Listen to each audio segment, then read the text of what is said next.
Welcome to the Westport Library. Today's program will begin momentarily. Supported by Verso Studios, created locally and shared with the world.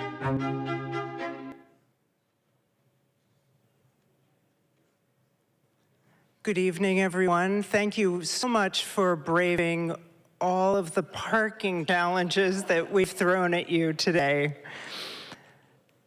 Tonight, the Westport Library is honored to host Chris Bohjalian at the launch date of The Amateur. Just by a show of hands, how many of you have read, say, 5 of his books? How about 20 of his books? That's okay. There's still time. As you know, Chris Bohjalian's books have won awards, been chosen for celebrity book clubs, and made into films and hit TV series.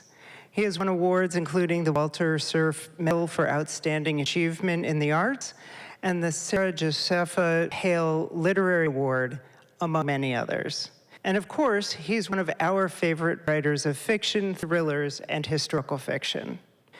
On stage tonight with him is Shen, journalist and host of Connecticut Public's Where We Live and Where We Read. She has moderated several other author events here because of her love of reading is palpable. The Amateur has already been named New York Times best-selling thriller of the summer, and we will have copies available for sale and signing after this conversation. So please help me welcome Chris Bohjalian to the stage.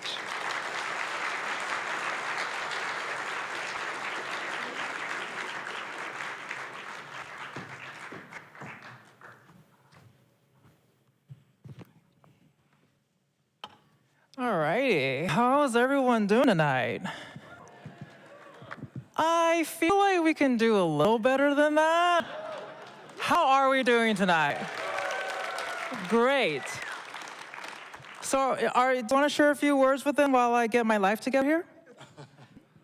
Thank you so much for joining us to celebrate what words and reading in books can mean to the soul. My deepest thanks to the Westport Library. Jennifer, thank you for that introduction. Libraries rock. Librarians rule.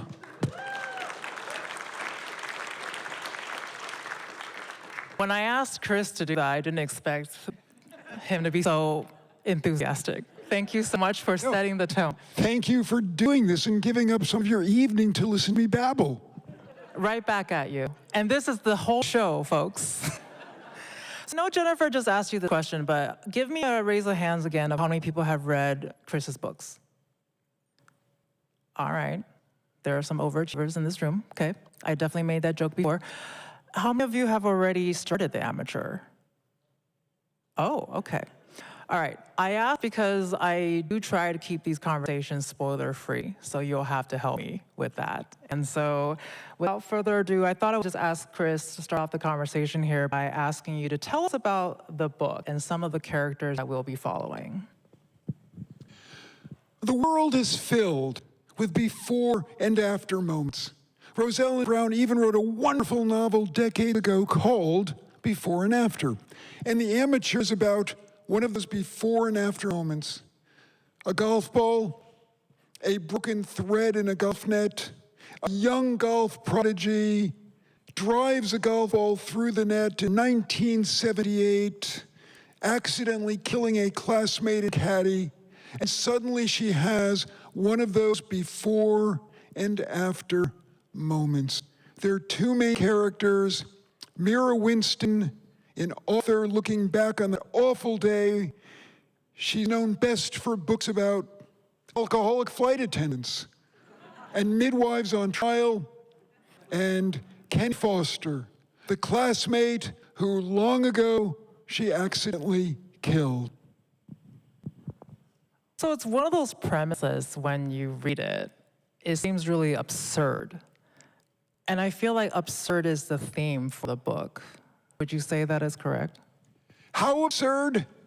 I wrote this novel in an alchemic frenzy of 90 days, and I told no one what I was writing. I didn't tell my lovely bride, who's read every one of the 3.9 million words I published before they were published. I did not tell our amazing daughter. I did not tell my brilliant editor, Jenny Jackson, known best for The Shampoo Effect, Pineapple Street. I didn't tell my agents on Two Coasts, because the idea of saying, I'm writing an autobiographic novel about a woman who's going to the LPGA but accidentally kills a kid with a golf ball was going to be a non-starter for everyone who cares about me and wants me to succeed as a human being.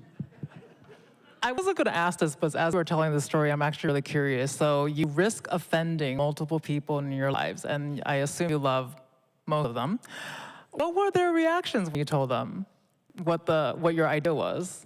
Well, those people I just mentioned, I wasn't worried about offending. I was worried about them thinking that I had lost my mind.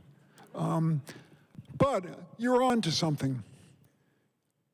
A 2-time National Book Award winner once said to me when we were having dinner, "You're not doing your job if your family doesn't hate your guts." An amateur is so awash in autobiographic minutia. I am both the instrument of death and the dead kid, that it is a book I would never have written if my parents were still alive.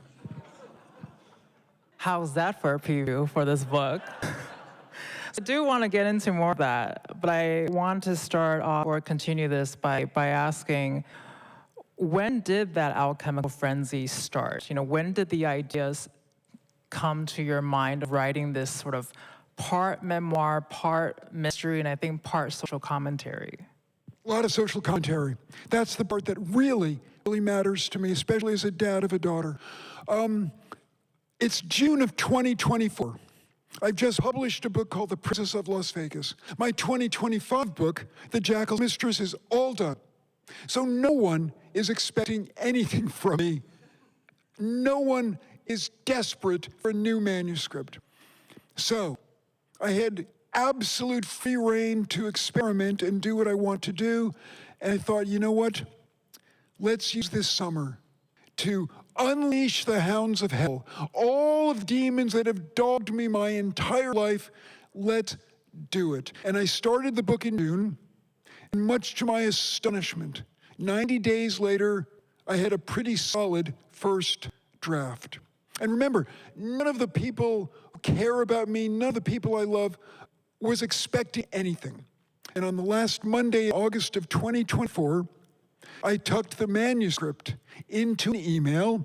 I addressed it to my wife, our daughter, Jenny Jackson, my editor, my agents on Two Coasts, and I put in the subject line, "How I spent my summer vacation," and at 9 a.m. I pressed send. What was the subject line, all caps? No, it wasn't on Truth Social. No, it was. You only put something in all caps if you're lying about your golf scores. Because it just reminded me, this is a side note, but a college advisor of mine, he once told me that if I want to catch his attention, if I had a question, as a young journalist, and I wanted to reach out to him, his only rule for me was, please send him an email, and the subject line has to be all caps. Otherwise, he won't see it. And I was like, that's really good advice. So. It is. I mean, the only time I try to use all caps is when I'm using the name of novels, my novels, other people's novels. Otherwise, I'm afraid if I'm putting all caps into anything, whether it's on the socials or an email, I'm shouting. Well, I really want to read this book because I feel like there's so many things that's underlining that we're learning right now that is going to cause me to read the book very differently, and I think you all will too. And this next question is also just as absurd, and it gives you guys a preview to what you're going to read later on tonight, maybe, or next week, or whatever, whenever you want to start the book. Is you start off the novel by giving us a very detailed image of what a golf ball looks like. Which I thought was hilarious, because I think I can safely assume most of us probably knows what a golf ball looks like, but can anyone in this room tell me how many dimples are there in a golf ball? I don't have the answer. You have to read the book. But that's just how detailed the golf ball was. You give us the weight, you give us the materials. So I want to know, why was it important to present the physical details of a golf ball? Literally like the first page. Okay, this is not going to be a spoiler, but the prologue, about 5 pages long, you assume is a third-person omniscient narrator.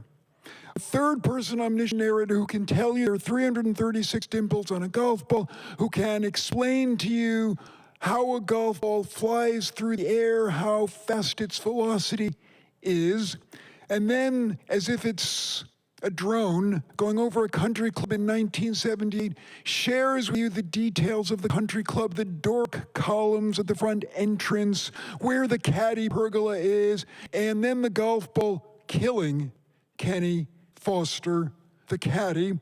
And then we get to what I hope is the first of many jaw-dropping moments when all of a sudden the narrator says, I know because I was there. I was the girl who hit the golf ball. So before we get to the girl who hit the golf ball, how much research do you usually do before you go into a project? Or do you research as you're writing, as the process happening? Usually when I begin a book, I have to do a couple of weeks of research to understand two things. Is the premise viable? And is it going to be fun for me to write? Because if it's not fun for me to write, it sure as heck is not going to be fun for you to read. So, for instance, when I was writing a book such as a mystery, The Sleepwalker, I spent about 2 weeks with sleep therapists and sleep doctors to understand sleep disorders and sleepwalking. And then I began to write, and I would stop when I hit writer's block. Because when I have writer's block, it doesn't necessarily mean I'm out of words or ideas. It means I've not done my homework and I need to do some research. For the amateur, because it is so bloody autobiographic, I was a caddy. I am a novelist. The principal research I had to do was about legal precedents at golf clubs. What happens when someone gets hurt on a golf course? Has anyone been killed by a golf ball? If so, what were the civil and criminal issues? That was the kind of research that I had to do. And when I had a rough draft, then I spent a lot of time with a wonderful attorney who found me these small legal precedents and arguments going back to the 1960s about golf course accidents, and some of them are absolutely wild. And I've got to tell you, as absurd as this premise seemed to me in 2024 when I started writing it, I don't know if you'd noticed, but in the last year, there have been 2 TV series or movies about dead people on golf courses. In the new Will Ferrell TV series, Hawk, I saw in the second episode, his caddy dies. And then I've not seen it, but I gather there's a new-ish Adam Sandler movie in which he drives a golf ball and kills his wife. It's a comedy. Well, you just reminded me that Agatha Christie also wrote a novel that had a body discovered on the golf course. So got some nods, great, so I'm not making that up. I'm not gonna lie, when you said I was also before you said caddy, I thought you were gonna say you were also a golf ball. So I was gonna call for someone because I think we might have a problem tonight. But I wanna get into the character, Mira. So she is so fascinating. And before we get into the details of the character, I do want to read something that she said, and this is early in the book, so no spoilers, but my eyebrows were doing things when I was reading this description. So she says, I'm a very reliable narrator. I don't want anyone in book groups to suggest I'm not. Arguing with this hardcover or paperback in hand or a glass of Merlot in another hand, that I am one of those unreliable narrators who's going to perform a little cause and effect sleight of hand in the last act or upend the narrative with obfuscation. Nope, you can trust me. I am reliable AF. Thank you. I actually really wanted to add that, but it's the AF part that's a little questionable. But can I, though? Can I trust her? I believe you can. I don't think Mira Winston is obfuscating. She is telling it like it is. She is airing all of her guilt, her magical thinking, her self-loathing, and I also think she's got a really good sense of humor. I think Mira is very, very funny, especially when she's talking about, it's the small balls that kill, not the big balls. The world is filled, history is filled with, testicle-inflamed carnage. I really hope that's the title of your next book. Testicle-inflamed. Well, and we'll go into more details, but following that thought, because one of the many things that jumped out to me throughout the book is we stay in a very gray area with Mira, and at least I thought so. And the thing in many ways is, as we are learning slowly now, that Mira is really not your typical narrator, because she doesn't ever try to justify what she did. And it's the people who are around her that constantly is telling her, oh, it's not a big deal, it's not your fault. I mean, she had a character that basically said, you hit a golf ball, that's all you did. And she doesn't ever try to explain herself, and she doesn't ever try to stop the person the person's trying to make her feel better, but I think she'll just say like, well, I did the thing. You don't have to say that I didn't. And I think that tells us a little bit about Mira's character and the people who she's surrounded by. Why did you decide to highlight Mira in this way? It's the era. It's 1978, which, much to my horror, is historical fiction. But I mean, and again, this is not a spoiler. In chapter 1, Mira is sobbing into her bed hours after accidentally killing a classmate, and all her father, the lawyer, wants to talk about is what an interesting intellectual exercise this is in civil liability, and her mother wants to make sure that she never has to know the fiscal value of a human life, and not once does anyone say, I wonder if a little talk therapy would help. No one who should be looking out for this 18-year-old girl is looking out for her. And no one has been looking out for her for the last 3 years. And I grew up in that era, so I understand well that the parenting model for the 1960s and the 1970s was benign neglect. And that's one of the reasons why Mira is who she is. I mean, there's one other moment that haunted me when I was writing it, and it's one of the scenes in the novel I think about a lot. In an early chapter in the book, Mira realizes that the older married man with whom she has been sleeping for years, their relationship is about to be outed, so she goes to a McDonald's with a good friend of hers, the only girl in her high school who knows about this affair, and she is so worried about what's going to happen to her older married paramour. And now Mira, who's telling the story as a memoir, says essentially, yep, 1978, Lolita was worried about Humbert.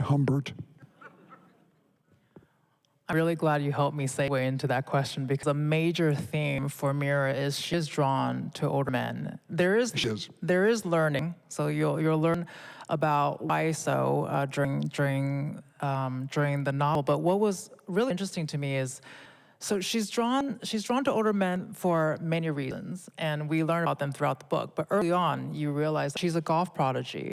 So she doesn't have a lot of peers on the golf course that share the same passion, let alone the same skill. And golf is also a very social game, but she's very isolated because she's a golf prodigy. And boys her age, she actually called duffers, which I was hilarious because it's the other way around from her perspective. And so she avoids them, and they avoid her. So is it solely because she's lonely that she looks to her older paramours? I think that's a great observation. Certainly that's true. But as she also at one point jokes, being a ferocious golfer to try to get my father's attention is arguably healthier than going the stripper pole route. She definitely feels diminished in comparison to her older brother in the eyes of her parents. Her parents look at her older brother with incredible reverence because he's a great guy. He's a legitimately wonderful older brother. But I mean, hours after she's killed this kid, her father saying, I better call your older brother. I want to make sure that he doesn't get too upset when he hears about it and screws up his internship in Washington, D.C. Sadly, I can't say I was shocked by that reaction when I was reading it, so my blood pressure was definitely rising. So, warning in case you need that preparation to get into this. But I mean, Mira is so fascinating to me too because we were introduced to her when she was young, when she was 18. But then we learn about her paramour adventures, if you will, that has gone on for a couple of years. And she is, the thing that strikes me, because I don't think I often see this in a female character of that age, is she is very self-aware. It's like she's very smart. And not that that means much in terms of making certain emotional decisions, but I just wanted to stress that she's so aware of what she's doing, but she's also very self-sabotaging. And we have the awareness as a reader, I think, that she was being exploited. But of course, she doesn't know that. And she definitely could have used a good therapist. But this was also 1978, which is an important point to note, right? Yeah. I mean, in 1978, he's also a ferocious competitor. She's an athlete. And if she were a boy instead of a girl, all of her acting out would be viewed so differently. All of her ferocity on the golf course would be viewed differently. I mean, so many of things Mira did are things I did, and I was the life of the party. No one was judging me, but if I'd done them as a young woman, I would have been judged. Well, and I really was rooting for her. There was a point where I was like, I want Mira to succeed, not in this very self-sabotaging, I need you to be healthier. But why female protagonists? Because it's so believable. And I'm not saying you can't write a female protagonist, but is there a reason why you went with someone like Mira, her character, her age, her background? What was the thought process of building this character? First of all, your gender is way more interesting than my gender. Secondly, the journeys on which I send my characters demand a sort of emotional recognition that so many men, especially men of my generation, don't have. And I think about this a lot, not just in the context of The Amateur, but in a 2012 novel I wrote called The Sandcastle Girls. It's about the Armenian genocide, and the narrator is a woman named Laura Petrosian, novelist, and she sees a photograph at the Armenian Museum of America in Watertown, Massachusetts, and realizes, based on the caption, this woman dying in Aleppo, Syria in 1915 might be related to her. If a man saw that photograph, his likely reaction would be, isn't that interesting? But Laura risks her emotional equilibrium and everything she knows about her grandparents to do this deep genealogical dive into her family history to unearth all of these secrets about her grandparents. And I don't think a man would have done that. My gender is so uptight compared to yours. So, for instance, Mira says at one point, the only reason why golf was invented was so that men would talk to each other. And make eye contact. Well, and I keep saying Mira is self-aware. Chris, you're self-aware. So, and you mentioned that you are both Mira and Kenny, I think, in some ways. So I'm curious to hear, what was it like? What's the process like? Or do you remember the moment where you realized that, man, I need to dig deep into my emotions? First of all, it's possible to be unbelievably self-aware at 18 and still make spectacularly bad choices. The frontal lobe isn't fully developed and won't be fully developed for another at least 5 or 6 years, which is why teenagers do so many stupid things, including me. I mean, there's a moment in the novel when Mira is furious at someone and sets that person's door on fire. And so many readers, early readers of the book, have said to me, what an awful thing to do. And my immediate reaction was, yeah, I guess, but I did it all the time. I was an expert at setting people's doors on fire. I'm glad it made it into the book, because I was going to ask, how much of yourself is in the pages, so at least that was. Oh, no, so much of myself in these pages. I mean, I was never 18 years old on cocaine or weed at a criminal deposition. But I did a lot of other stuff, Mira did, I promise. I'm glad we had that clarification. Did you have fun writing those scenes? I mean, since you mentioned Mira setting a door on fire because of a person, and honestly, the person deserves it. But did you have fun sort of going back to those moments when you did it and you put that energy into Mira? Because I feel like as a reader, you can feel that sort of a little sadistic joy, if you will. I have never had as much fun writing a book as I had writing this. I had a blast. This was the most professionally fun 3 months of my life. And I love what I do. I've loved writing all of my books. No, that's not true. I didn't love writing the bad ones because I knew they were bad when I was writing them. But I certainly have loved writing my good books, but never have I had as much fun writing this, even though I was airing out my magical thinking demons, my self-loathing demons, my guilt demons, the weirdness of being a golf caddy and the class divide, and my own self-esteem issues when I was a teenager. I was having a blast. Well, we'll go back to your various demons in a second, but because you mentioned caddying, so I want to go back to that for a moment. What was about the caddying experience, or what did you see on the golf course that stayed with you to the point where you wrote this book? First of all, I need to acknowledge that I had terrific parents. They were as flawed as any parents of that generation. But from the time I was 8 years old, I was watering down the Jack Daniels, the Cuddy Sark. By the time I was 10, I was always volunteering to make Mom and Dad their cocktails because I knew I could water them down and minimize the Edward Albee, Virginia Woolf moments. I went to 5 schools in 3 states in 6 years. So I was always moving around a lot. And just after 10th grade, my family moved from Miami, Florida, to a suburb of New York City. And I started caddying. And I fundamentally did love caddying. It was a great job. I'm buffed, I'm tan, I'm cash rich, and between my morning and afternoon loops, I'm reading great books under caddy perla. But my family could never have afforded to belong to that country club. So when my classmates were there, they were at the tennis courts or the swimming pool, they were not going to be caddies. I was the only caddy from my high school at that country club. And I began to understand in my second summer, in ways that I could not have articulated, but I got the class divide in America.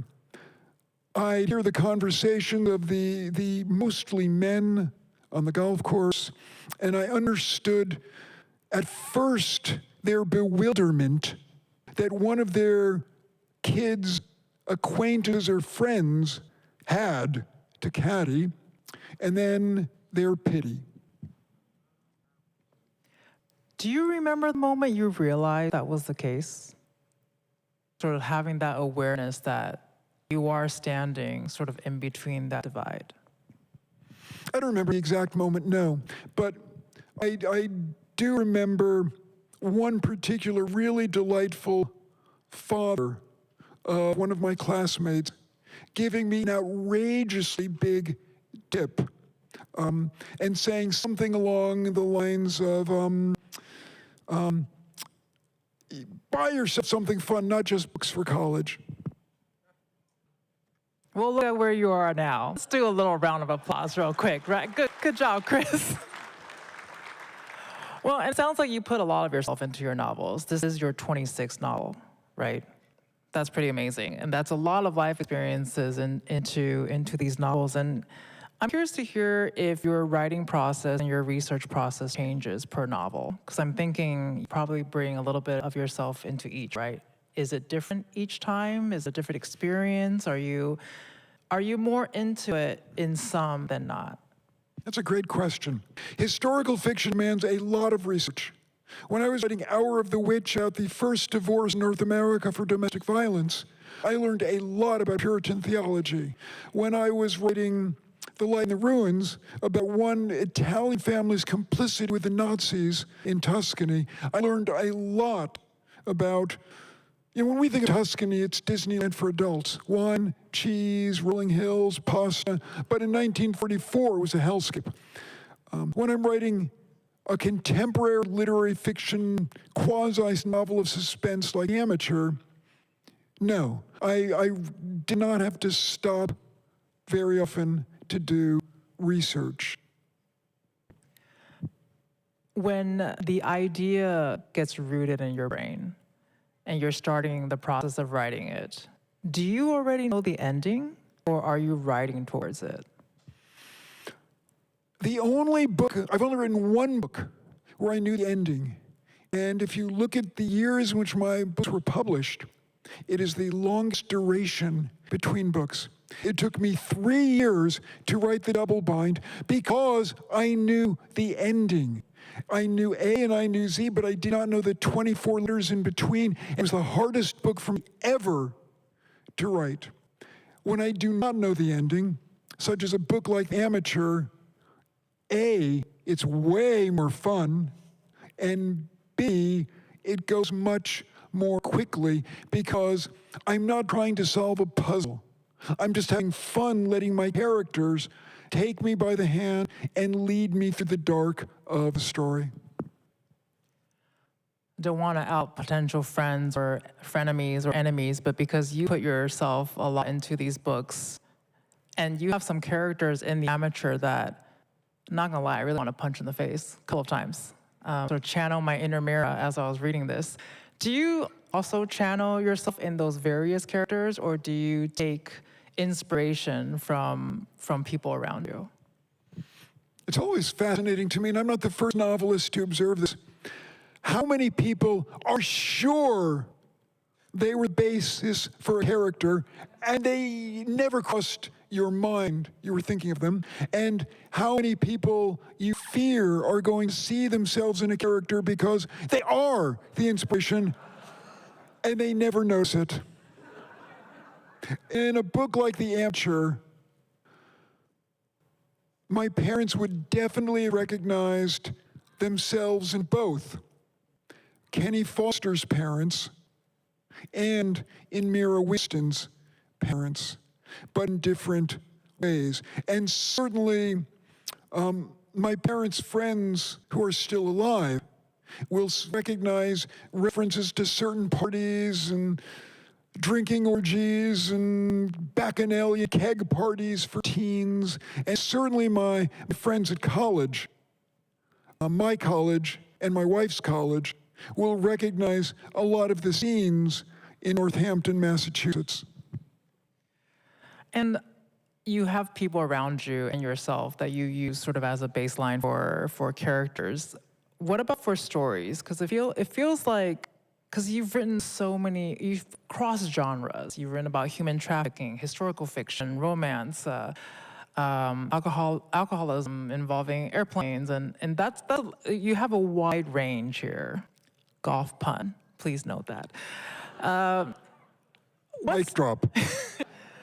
So, whether it's a visit to a doctor's office or talking to a friend or reading a book, I think you've drawn inspiration for your novels from these various places. What's the moment like when you realize that that's a novel? It's blissful, but it's also not necessarily the beginning of the beginning. I have had so many brilliant ideas for novels that in fact were absolute dumpster fires. And I either need my lovely bride Victoria, my brilliant editor Jenny Jackson, to walk me in off the ledge and say, yeah, don't go there. That's just not a good idea. They were too late for The Amateur, though. Pardon me? They were too late for the amateur because you didn't give them a chance. I mean, yeah, and I did not want to because I've been doing this since the Mesozoic era, and there was something about what I was doing the amateur that I knew sounded certifiable in the elevator pitch, but I knew was right. I knew in all my heart that this was going to be one of those 2 or 3 pivotal books in my career. One of those books that will feed my soul when I'm writing it and will make a difference in readers' lives. Books like Midwives or The Sandcastle Girls. Because this is your 26th novel, and you've written for so long, and I think you've shared that you've always known you want to be a writer.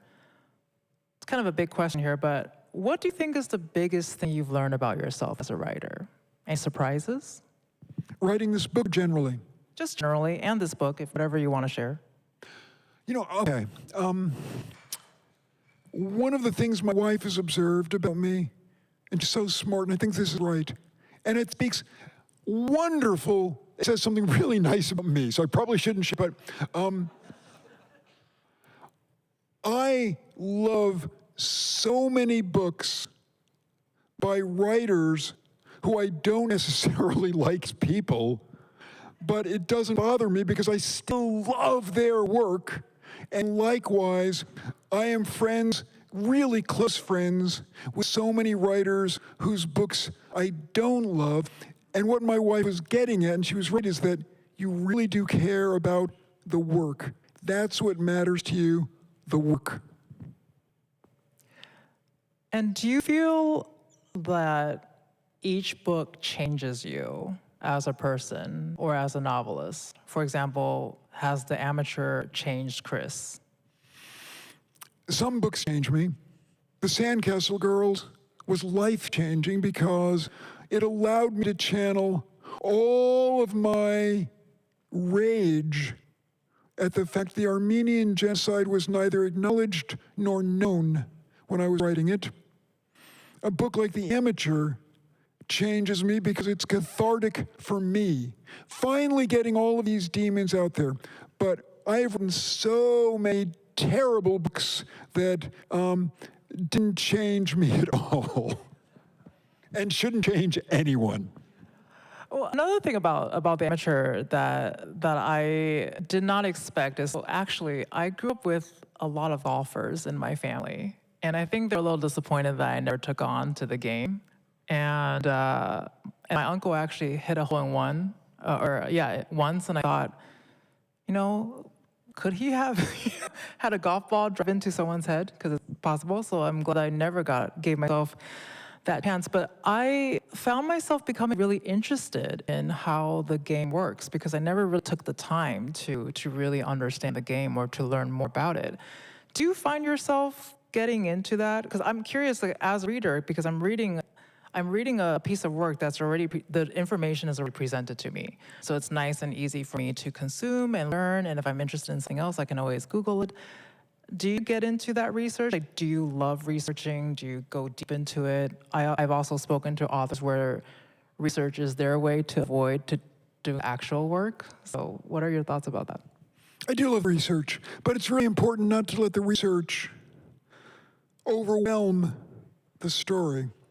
I'm going to say that 90% of the things that I learn never appear in the book.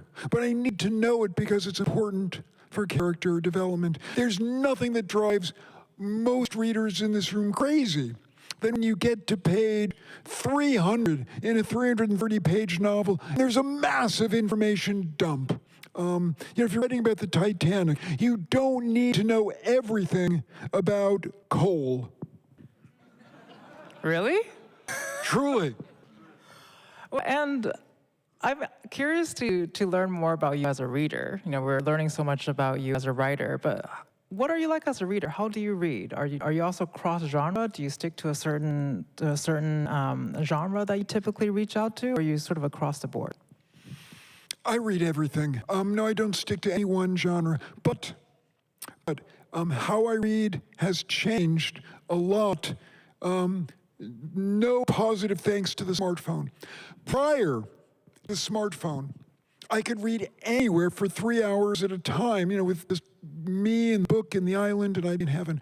But my attention span has been completely brutalized by this smartphone. So now the way I read in bed beside my wife and our dog, that'll read 10 pages, then I will go to my phone to check the score of the Mets game. I will read 10 pages, and I will go to Instagram to try to get an endorphins hit. I'll read 10 pages, and then play Words with Friends with my friend Adam Turtletop in Los Angeles.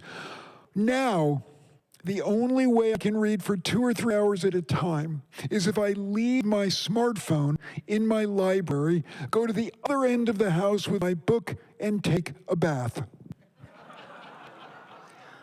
How many of you feel better in this room after hearing that? Because I do too. Whew, all right.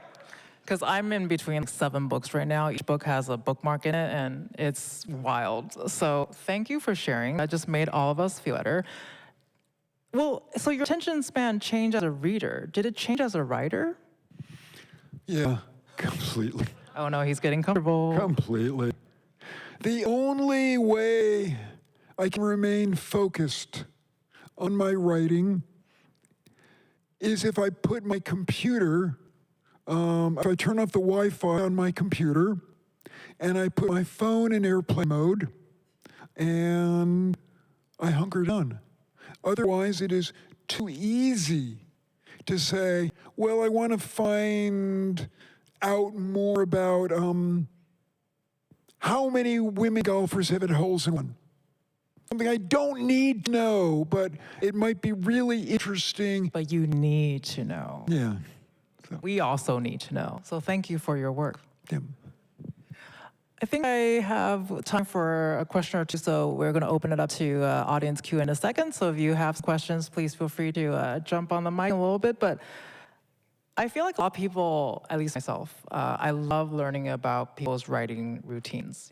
Do you have any personal care routines or writing routines that you typically follow in order to complete your project, especially when you're writing a topic that's very heavy, and I think sometimes the trauma stays with you? For almost my entire adult life, up until March of 2020, I would be at my desk at 5 or 6 in the morning with my sugar-free Red Bull. I wrote my first 3 books between 5 and 7 a.m. in the morning before going to work at ad agencies. When I left advertising to write full-time, I still had to be at my desk at 6 a.m. All of it changed in March of 2020, not simply because of the pandemic. I was scheduled to go on book tour beginning Saturday, March 14th. My wife and I had gotten a dog on February 22nd. And my big concern was this: we just got a dog. It's a beautiful, sweet rescue, and you are about to desert her for a 3-week book tour and show her that humans suck. Well, the world had other plans. There was no book tour, and wait for it, I got COVID. And when I got COVID, I lost my voice and would be mute for most of 2020, and we're in a pandemic. I've got this beautiful dog. And I realized, you know what? You don't have to be anywhere. There's no point in getting to your desk at 6 a.m. And so my routine changed.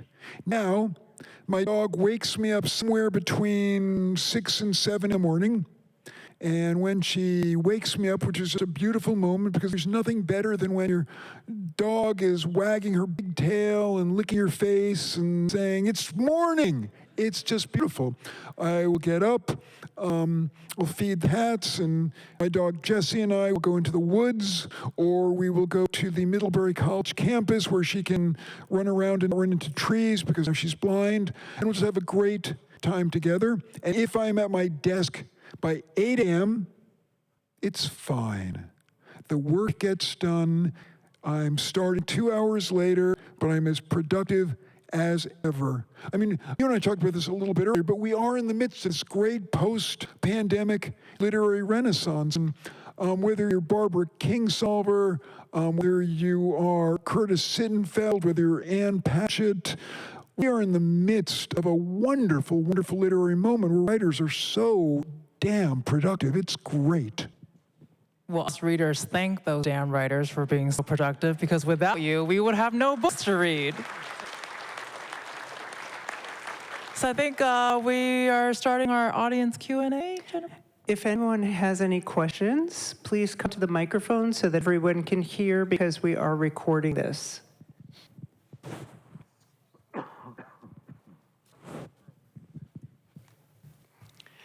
Two things. Do I have anything to worry about, Chris, in this book? Gervais. My friend Gervais Tierney from Bronxville High School. Hi, Gervais. Hi, Chris. You have nothing to worry about, but you will certainly recognize a certain country club near where we went to high school. I haven't read all 26, but Chris and I are working on the whole collection, and I did get the first book, but it didn't get here in time for today. Gervais is referring to her wonderful brother, Chris, and my first novel, A Killing in the Real World, the single worst first novel ever published, bar none. And Gervais, I think this would be at least the fifth event in many different states you've appeared and joined me. Thank you. Oh, Chris, it's always a pleasure. Last thing, because I won't see you next week, happy birthday. Thank you.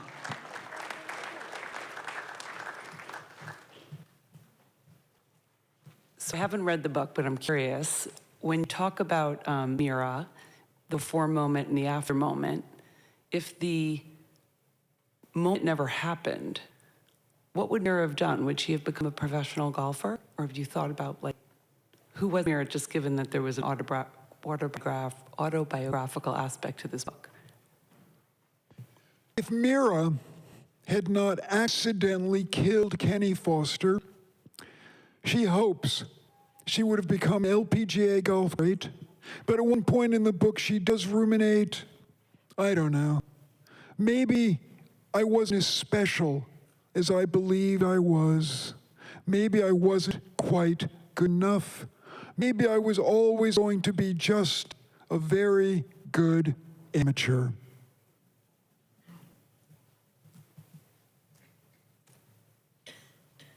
Anyone else? That's a great question. I've never been asked that. Can you repeat it?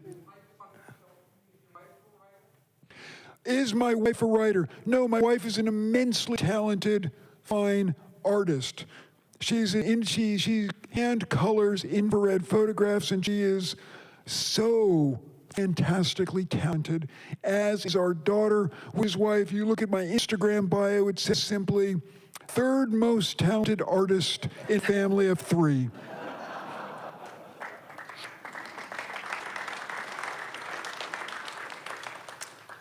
We've got a couple amateur hats for anyone brave enough to ask a question or anyone who's got a birthday or came really far. It's not my birthday, but whatever made you thought you could be a writer? Could you repeat the question? I'm sorry. Whatever made you thought you could be a writer? Whatever made me think I could be a writer, well, certainly there are a lot of people who still question my decision to go in direction. And I certainly had a lot of people telling me not to do it, including a creative writing professor, writer in residence at my venerated alma mater, who, when I showed her my short story to try to get access to her seminar on the short story, who read my work and said, I have 3 words, advice for you, and I waited and she said, be a banker. And then, of course, I amassed 250 rejection slips before I sold one single word. So it wasn't so much that I knew I was going to be a writer, just that I knew that writing gave me so much pleasure. I want to just add, remember that line. It's going to pop up, and it's a pretty amazing scene. Be a banker line. Yeah. Sorry, to be a banker. Yeah. I mean, that's what I mean about how autobiographic this novel is. I don't have a question for you. I have a little anecdote. I have a friend who went to Amherst with you, and she told me that in college you gave her a sample of your writing so she could give you her opinion of it. And after reading it, she said, Chris, you really ought to stick to stuff you know. I should stick to what? You really ought to stick to stuff you know. Ah. So I think she set you on the right path. Well, please give her my best. She might show up in the next novel. Chris, thank you so much. Do you just want to hand out the hats? How would you like to handle that? You know what? We will just give out the hats when we're done recording. Okay. I would like to thank you, Chris and Catherine, for bringing so much of this book and writing to life. Thank you so much for coming to the Westport Library. Thank you all in the audience. And we do have copies of the book, and Chris will be signing them. And I'll just have everybody line up along here, and the line will start at the table. But I believe Chris has something to say first. Yeah. I just want to first of all thank you, Catherine. I loved chatting with you. These questions were just wonderful. I want to thank Jennifer and everyone with the library. Libraries are magical places, and librarians are magical people. No one becomes a librarian because they want to be the final wall protecting the First Amendment, but suddenly they are. So I want to thank librarians for being so courageous.